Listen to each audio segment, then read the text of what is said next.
everybody, welcome back. Thank you for joining me for another royal news video. So please remember, if you like my content, please hit the subscribe button. It's completely free to subscribe. Hit the like button and hit that notification bell and you should be reminded as of when I have posted a video.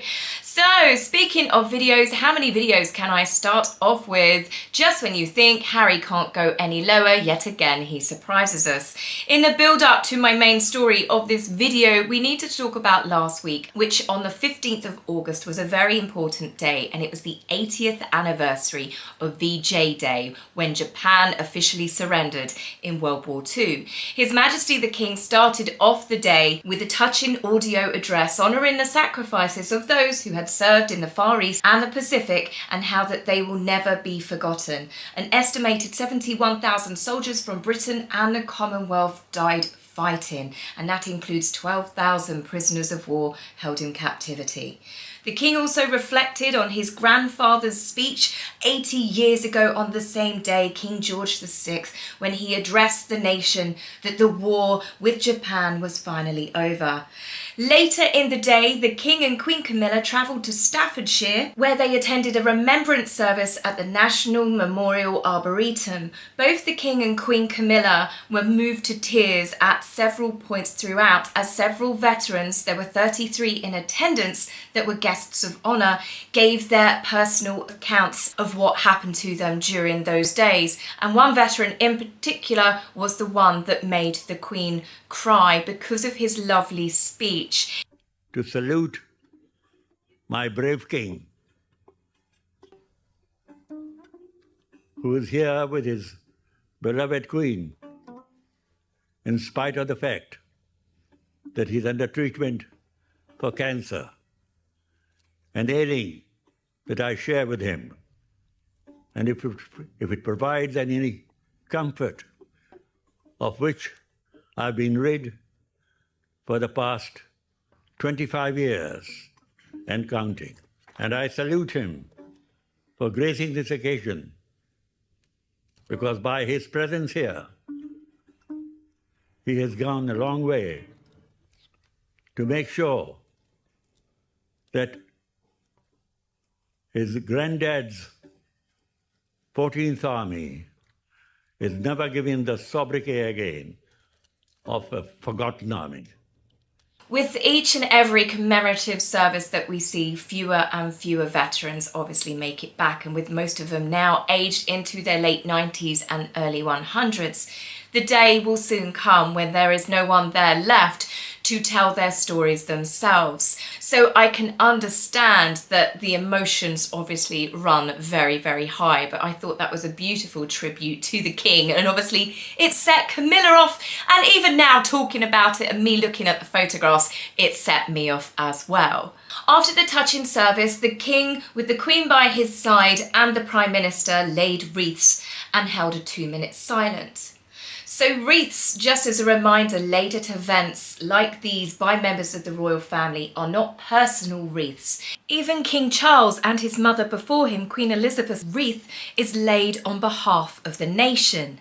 Wreaths are always laid by members of Parliament, by former Prime Ministers, by members of the royal family, on behalf of the public, on behalf of various organisations and various regiments. This is why when Harry, back in 2020, after Megxit, had wanted to have a wreath laid personally from him at the cenotaph, and Queen Elizabeth said no, absolutely not. Of course, Harry kicked up a stink and went running to the media crying how hard done by he was. This then resulted in one of the most disgusting PR stunts to date that turned a large number of people in America as well as around the world off of the couple, where they reportedly closed down an LA cemetery, took a fashion photographer to then walk across US veteran graves as they played at being royals on American soil. Well, Harry this time is back to using veterans for more attention-seeking stunts, and this time I don't think he even asked about having a wreath laid.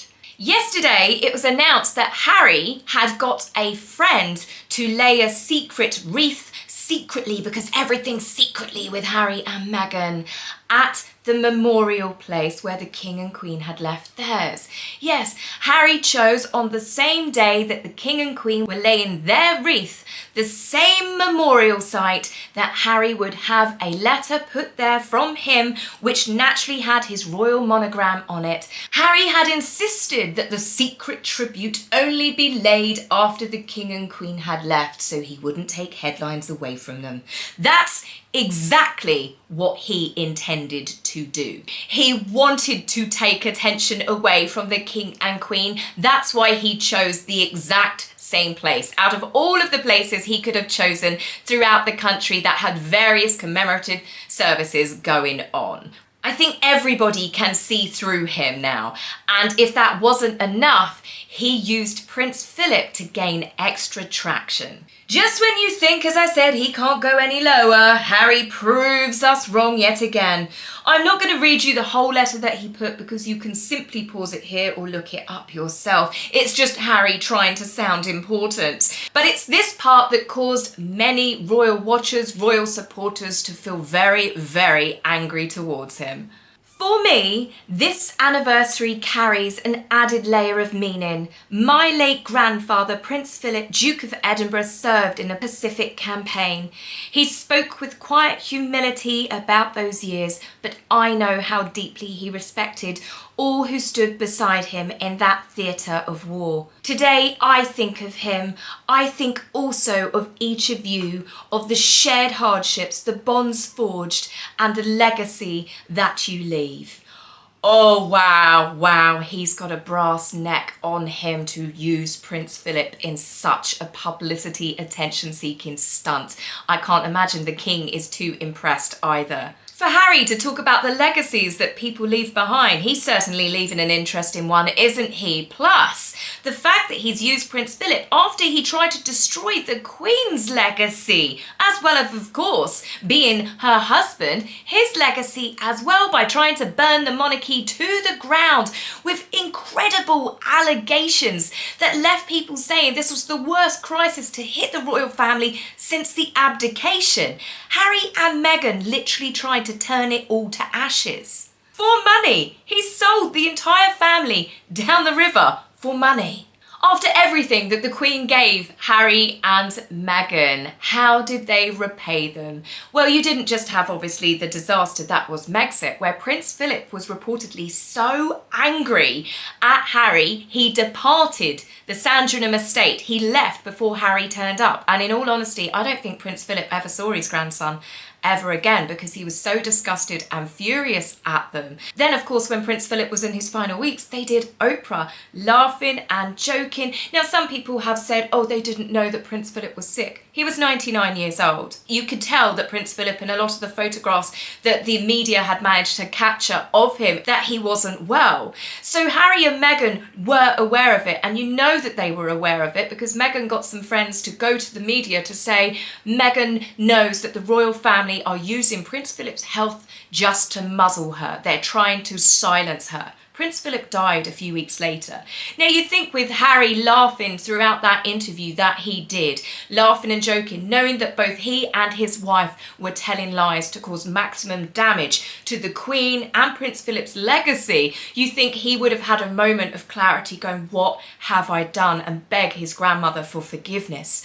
Oh no, Harry just doubled down. When Harry came over for his grandfather's funeral that was under strict COVID restrictions, Harry was so upset about the fact that he couldn't wear his uniform. The Queen changed the rules so everybody was in mourning suits. She did that for Harry. Yes, the media tried to spin it and say that the Queen didn't want that for Prince Philip. Prince Philip was a military man. Everybody knows that the Queen made that decision to try and stop the media and Harry twisting it into more of his victim story. Even then, you think that Harry would feel some remorse actually going to his grandfather's funeral and realising the damage that he'd done, the hurt and the pain that he'd caused to his family that mostly shunned him. Oh no, a few weeks later he appeared on the Dax Shepard podcast, then again showing no remorse whatsoever. A few weeks after that, it was then the Me You Can't See. Yes, some of it was filmed before Prince Philip died, but he also did some up-to-date segments, is my understanding, that was then put in before the show aired. So that was between Prince Philip dying and then, of course, the show going live.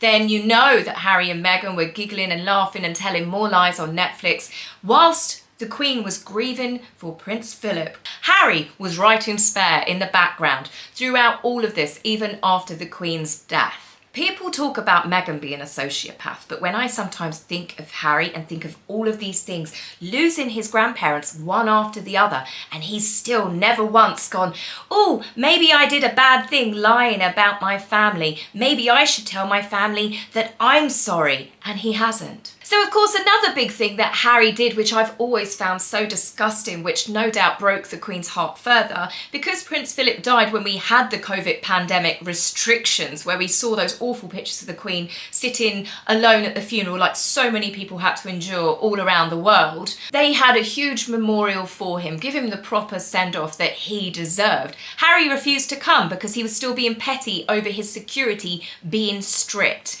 He refused to come to his own grandfather's memorial, and yet now he's using his grandfather to get himself in the headlines, to try and get one over on his family, to get attention on him on such an important historical day. When you compare the two men, one of them dedicated his entire life to service and to duty and to loyalty to Queen and country. The other was barely a senior working royal for a couple of years before he decided to not only turn his back on the monarchy, he decided to try and burn it to the ground for a cash payout. Harry became one of the biggest traitors to the crown in modern times.